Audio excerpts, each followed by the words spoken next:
Hi, my name is Stefan and I'm from Bravo Paramotors company, and I'm here today to present you our foot launch unit, which is named FL105 or Flight Level 105. So let me present to you some of its features. One of the most obvious things that you can see here is the power plant. The power plant is a Vittorazi Moster 185. It's a 185 cubic centimeters and 25 horsepower. One of the best engines on the market that you can actually install on any paramotor right now.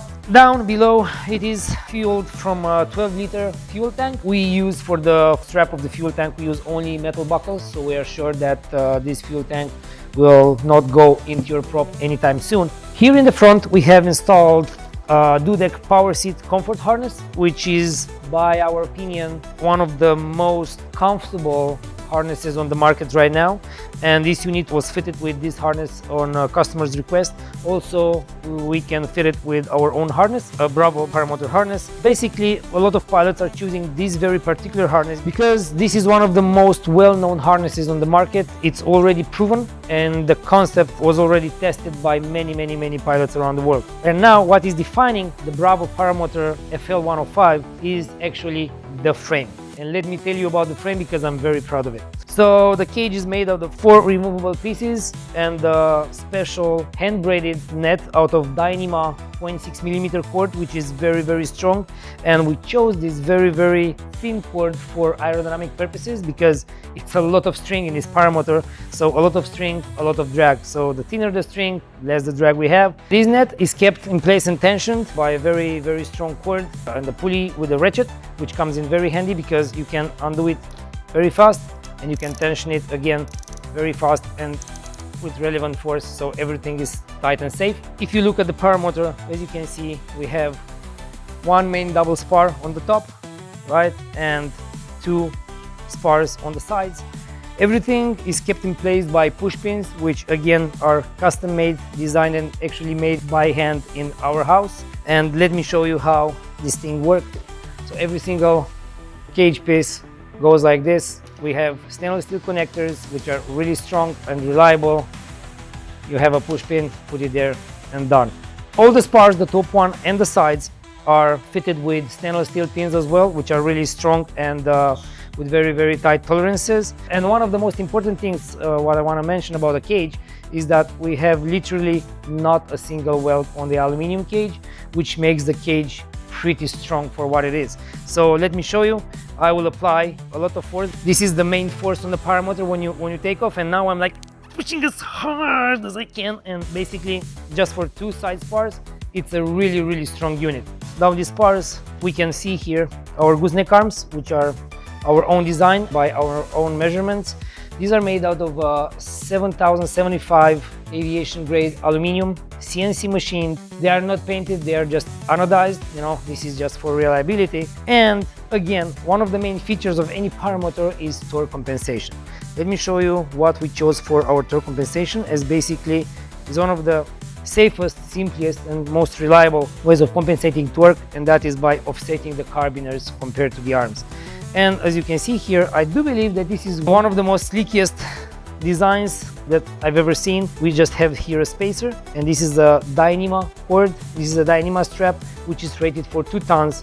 We have it already double, so we have 4 tons on each carbiner, so in total of 8 tons of straps here. So that's, I would say, more than safe for everyone who wants to throw any kind of acrobatics that they can think of. And now for the carabiners, we use the obvious choice, Austral pin carabiners, stainless steel ones. They're rated for probably 2.8 tons or something like that each. So again, 5 tons of strength here. So I would say that we're pretty safe here. Going even down the line, as you can see here, we use 8mm shackles for attaching the harness itself. This is again very important because a lot of other units on the market use 4, 5, maybe 6mm shackles, which I would say they're fine, but they're fine for a few years or a few hundreds of hours of flying. But you know, we need to keep in mind that these units are made to be flown for years and years to come, and that's why we chose to use strong materials, not as beefy, but made them strong by design, so we can sleep well during the night, that a pilot that will fly this unit even after 10 years will still fly it in a safe way. We talked about the arm, the gooseneck arm itself. And another interesting point is how the swing arm is attached to the paramotor. On a lot of units on the market, you would see that this arm is attached with just one bolt, and actually you have a hole, a bolt, a spacer, and that's it. That means that the arm, when this is moving in flight and takeoff, landing, this arm is designed to move around. That means that that arm will just rub against that bolt and rub against that bolt, and there are many cases, well-known cases that bolt broke, and that it's a very, very hazardous thing to happen. It's really a safety issue that should never happen. In our case, this arm is attached to the frame on a special bushing, which is welded on the frame, and basically the bolt that we have here is just keeping this cap over the arm so the arm does not slide off. But even if the bolt breaks, the arm will still stay attached to the frame because it will stay on that bushing, which has an interior of 22 millimeters, which is pretty beefy and strong, so we have a lot of surface, and with that we are sure that this can take a lot of G-forces, lateral forces, because the forces on the swing arm are not only on this direction, are side to side as well. So in this way we are sure that that arm will literally stay there for many, many flying hours to come. Now going to the actual main frame. As you can see here, the pull start handle is placed on this top spar and is placed a little bit higher than the shoulder level, which makes the whole unit very, very easy to fly, which means that when you are in the unit and you are at this level, it's very easy to reach in the back, right, and then just pull the handle down. So it's very easy to start even during flight if you have any engine stops, or if you just want to stop your engine to descend in a quiet way, then you can be sure that you just go here, you grab the handle, and it's very easy to start. Okay, now going to the main part, which is the main frame, the engine support of this paramotor. Let me remove the harness so I will show you exactly how it was designed. As you can see here, the main frame is just as simple as possible. We used basically shapes that you can find in nature, like in a bee house. This is a hexagon, which makes all the sense for this paramotor geometry. This goes down for the fuel tank support. Important, what I really wanted to have no side tubes, so the fuel tank is very easy to access from a side, and you just have very easy access, refuel, put it back, right? Even if the harness is here, you have no tube. Usually in most of the unit you have a tube right here that you need to go around here like this or like this. This is very, very easily accessible. Basic geometry shapes in nature, and wherever you want to look, if you want to have a strong connection, you have an A-frame or a triangle, which makes all the sense and creates the stiffness in the frame. As you can see here from the side, one tube goes down, one tube goes down, so basically you have an A-shaped frame, which makes all the sense for this particular design. And now another very important thing for the comfort of the pilot. If you look from the side, this engine mounting plate compared to the backrest here, we have an 8 degrees angle here. That makes the unit very comfortable in flight. While having the engine on a vertical on 90 degrees relative to the ground, your back still is inclined 8 degrees like that. So that makes it way, way more comfortable than just a straight tube from top to bottom. Here at the very bottom, as you can see, we chose this design with a bend here, and that makes it very, very easy to slide, just in case of a mishap. That if you slide on the wet grass, or on a takeoff, on a very fast takeoff, you just hit the ground, this makes the slide over the ground much, much easier, and is potentially a frame saving in a very light accident. Now, talking about the position of the fuel tank, we chose to have the fuel tank as high as possible in the frame.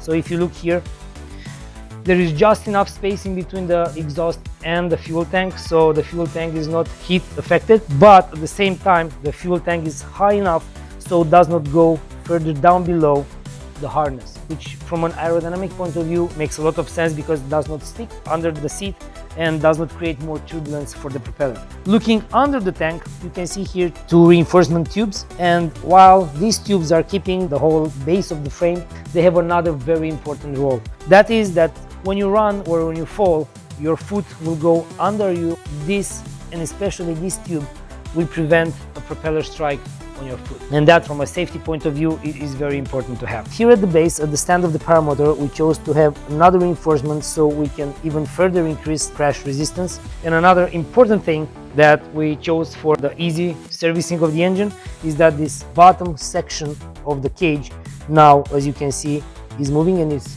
is removable. So even in case of a slight crash, if you bend something or you break something here, you just slide the broken tube off, you insert a new tube in, and you're ready to fly again. And another question that I've been asked several times already: why is the propeller angle compared to the cage angle different? And let me show you what I mean by that. I don't know if you can see it at the camera. If you look at the propeller compared to the frame, they have a slight angle. And that is because of the design of the Moster has the upper engine mounts slightly below the thrust axle of the propeller. And that means that when you apply full thrust, the top engine mounts are being compressed and the bottom engine mounts are being extended. So basically under full power, the propeller will be in the same plane as the cage. So yes, that's why we have an angle between the prop and the cage. So as I'm a very detail oriented person, I am personally supervising or even assembling myself these units, and I can assure you that everything is built by very high quality, and I can assure you that the quality control is second to none at Bravo Paramotors. So for any extra information, please feel free to give us a call, an email, or a message on our WhatsApp phone numbers. We will gladly respond to any of your questions. Thank you very much. So now guys, that I showed you all the design aspects and the technical safety features of these units, now I would like to invite Mihai to tell you about the certification process of this unit. As Stefan already said, this is a fully certified unit. This unit has been tested on DGAC standards, European standards, and EN 926 standards, requirements that are asked by European laws on the harness, on the wing, on the construction, materials, assembly, painting. The first and the main important test we made was to test the swing arm, the gooseneck arm. As you can see on the video, this arm was physically tested to 500 kilograms, and it was tested in this assembly with carabiner, with dynama slings. This arm did not deform elastic or plastic to 500 kilograms. Let's not forget that in flight we have two arms. Probably the unit is certified to 130 kilograms, so that means 7 AG physically tested, but in theory we put this into a simulator. So the European standard we have followed, the DGAC, says that we need to test the unit to 3.5 Gs, and this unit had been tested to more than 7-8 Gs. We doubled the security, we doubled the safety for this paramotor. Another test we had to make was to test the engine mounts to maximum torque, and the engine mounts successfully got back to the original shape without plastic deformation. Another test we had to make was to test the fuel tank to a maximum load of 12 liters, but this had to be done multiplied by 3.5 Gs. We did this test also. The test was a success. Our fuel tank got in the right position even after the test.